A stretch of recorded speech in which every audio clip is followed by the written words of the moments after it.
So what I do want to tell you with regard to BRICS is that, this is a grouping which started 17 years ago.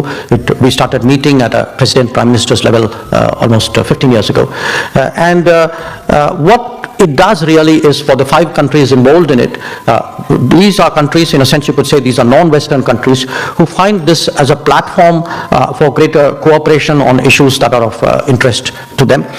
This could be political cooperation, it could be in working together on particular issues like environment or trade or technology, or sometimes even countering terrorism. But most of all, it creates among them a kind of a working culture and a coordination of different institutions and parts of society. So there's a lot of people-to-people exchanges, experts exchanges, comfort levels which grow out of that. And today, this is considered an increasingly serious platform. And of course, those of you who would have followed it will know that one of our challenges is that there's a lot of interest in the world among other countries, how to associate themselves more closely with the BRICS. Having shared that, I will now like to take you back to India, to developments there. And as I said, we have just completed 9 years of the Modi government, and it is an occasion. It is an occasion to reflect on those 9 years, to weigh our achievements, to look at the tasks that are still before us. I think there are many things that we have good reason to be proud of, but there are equally, I think, issues that we know we still have to do a greater effort to address. And when I spoke about 30 years and the vision beyond, it's interesting that India is today in a very similar mode, which is we marked 75 years of our independence. But what Prime Minister Modi is trying to get us all to do is actually to focus on the era ahead. And I use the word era because typically in Indian politics, the tendency has been to look at a political term. Okay, the next 5 years or whatever remains of it till the next election. But in fact, the change is really that we are looking really very seriously at what Prime Minister has called the Amrit Kal, the next 25 years.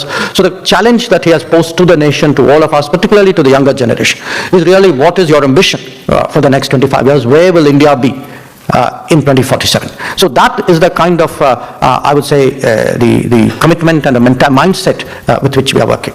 But having said that, I would also want you to think about the challenges that we have experienced, not just in the last 9 years, but particularly in this last 3 or 4 years when COVID was a serious issue before us. I can't think of any country, frankly, any individual who would have been left unaffected by the COVID. So to say that, we suffered, we all lost someone near to us, that we went through a difficult experience would probably be a gross statement. I think when people called it a once-in-a-century challenge, there's a reason why it is put so strongly and so graphically. But what was I think, significant about India's response was that a country which, when the COVID first came, and I say this to you not just as the foreign minister, but as one of the ministers who's involved, who's charged. There was a small group of ministers who were constituted to directly, on a daily basis, frankly on an hourly basis, to deal with COVID. When we looked at the specter that confronted us the beginning of 2020, it was truly, to say it was a formidable challenge would be a gross understatement. That we found that for a variety of reasons, our health infrastructure was insufficient. We were not manufacturing masks or PPEs or ventilators. Many of us had not even heard of these terms, leave alone actually seen this. So the first challenge was actually to immediately respond in a public health way to the requirements of COVID. And I would say that when I think back of what the entire country did in 2020, it was actually a remarkable collective effort. That you saw at a fantastic speed across the country, COVID centers come up. We scrambled in the initial period to see what we could get from abroad, but clearly even globally things were in short supply. And within a year, actually a country about whom the entire world was worrying about. I recall the first G20 meeting we had, where actually pretty much the briefer said that when they looked around the world, one of the countries they were most worried about was India. So the initial sense was that we would take the hardest hit. Of course we took a hit, I mean everybody took a hit at that time. But what perhaps I think we surprised ourselves in a way was the resilience and the tenacity with which, and the creativity with which actually India dealt with this issue. And from a country which was the object of international concern and worry, we actually ended up as a supplier of medicines for 150 countries in the world, including a large part of them developed countries, and about 100 nations in the world. And this was not just an achievement, I think after that could rightly call ourselves as a pharmacy of the world, but I think it was an achievement because we also ensured that a lot of countries who were left behind when it came to vaccines and medicines, their needs were taken care of. And even today, it's now 2 years after the event, I was recently in the Caribbean and Central America, and not just from the government, not just from my counterpart ministers. Actually, I've experienced directly hearing from ordinary citizens in these countries that when things looked very bad for them, India stepped forward. And I think many countries in the world will not forget this in a hurry. And I would say certainly as the chief diplomat of the country, I can actually sense that goodwill which has accrued from it. But while COVID was going on, actually there was another big change which was taking place in this country, and it was a change which was initiated as soon as Prime Minister Modi came into power. And when I look back on it, I think most of us, and I'll be very honest to admit, I would include myself in it, we probably did not fully understand what he was trying to do. And as an example, I would cite to you the exhortation he had that people should open bank accounts, that everybody should open bank accounts. And even if you don't have money, at least open a bank account. And it was difficult to do because the banks initially themselves were not open to people with low or no deposits wanting to open accounts. Now, if I were to fast forward that to the period of the COVID, the fact that most of our citizens, most of our families had bank accounts, enabled us actually to transfer money, give direct cash support during the COVID. If the vision of the Prime Minister in 2014-15 to get this whole Jan Dhan program moving, if that had not happened in 14, I can tell you in 2020-21 we'd have been at our wit's end on how do we actually support our population at a time when especially a large part of the informal economy had sort of closed down.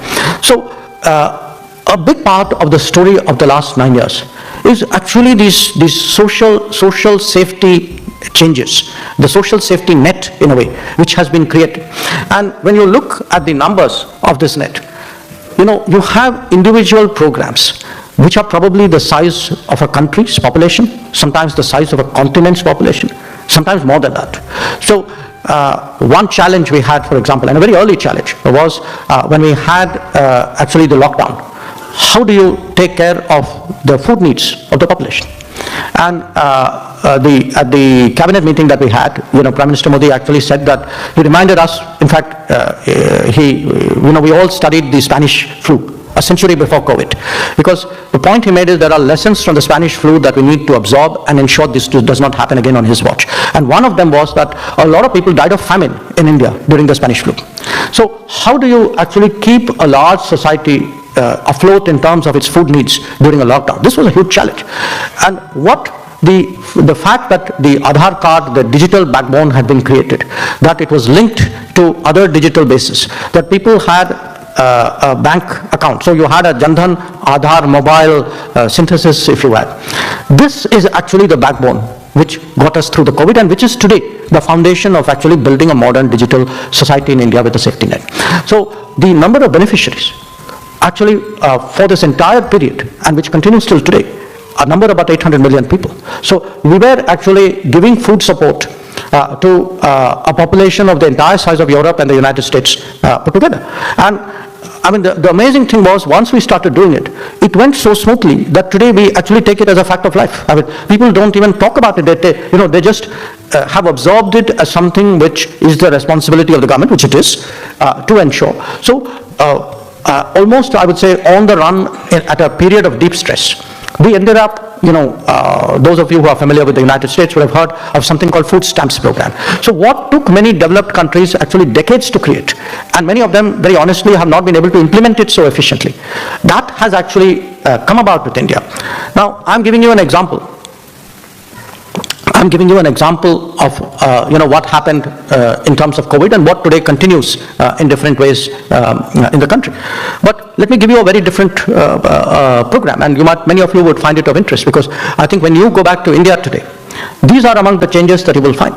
That there is a big home building and home ownership program, because at the heart of that is the Prime Minister's belief that the Indian society must be a society of homeowners, that this is something very fundamental. It's fundamental as a right, but the dignity and the confidence that comes with home ownership is even more powerful a factor. Now, in these 9 years, under a program called Pradhan Mantri Awas Yojana, we have actually built 30 million homes. Okay. Now, if you take this average size of an Indian family, which is 5 people, that means actually